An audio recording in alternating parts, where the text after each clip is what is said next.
topic is on managing data growth. What will be some of the takeaways you're taking from this today?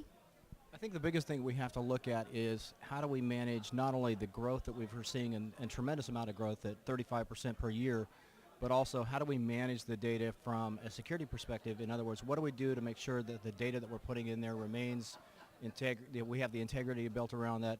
How do we know that the data that we're putting in there falls within our guidelines for accountability, for data retention, and making sure that we manage that going forward?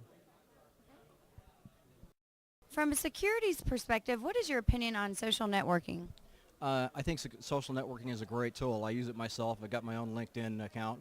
But from a security perspective within an organization, we have to look at it from, how does it affect the organization? One, from a work productivity issue, and secondarily is what kind of information are people using in their profiles and in their accounts, and then setting up standards to regulate how people communicate within those environments. What's appropriate and what's not appropriate? Is it appropriate for me to talk about work issues, or is that something that I should more restrain to private conversations within the organization?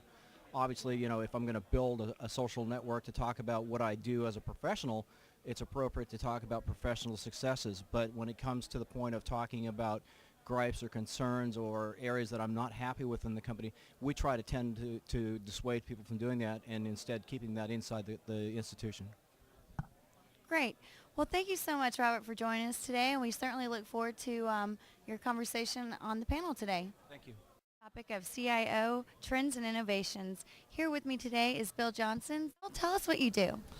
Thanks, Carlisle. I'm Bill Johnson with Texas Development Incorporated. I am the CEO of a software firm. We provide monitoring and management for physical, virtual, and logical infrastructures.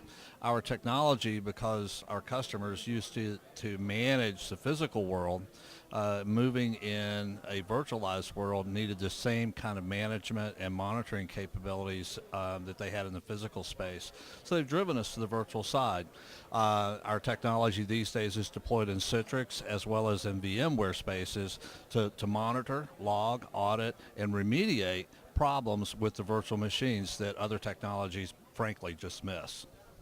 Great. Well, I know you're on the panel of tech executives here in Dallas today. So what will you be talking to us about? Mostly trends that are happening in the data center space today with customers trying to save money, shrink their virtualized or their physical infrastructure into a virtualized space, as well as pull together their applications, their servers for reducing costs and building out more of a green data center, if you will. Great. What is your thoughts on the security emphasis on social networking? I have a lot of them. How long do you have? First off, with social networking, I think there's a lot of advantages in the business space for social networking. Of course, it's people communicating, people sharing ideas and thoughts.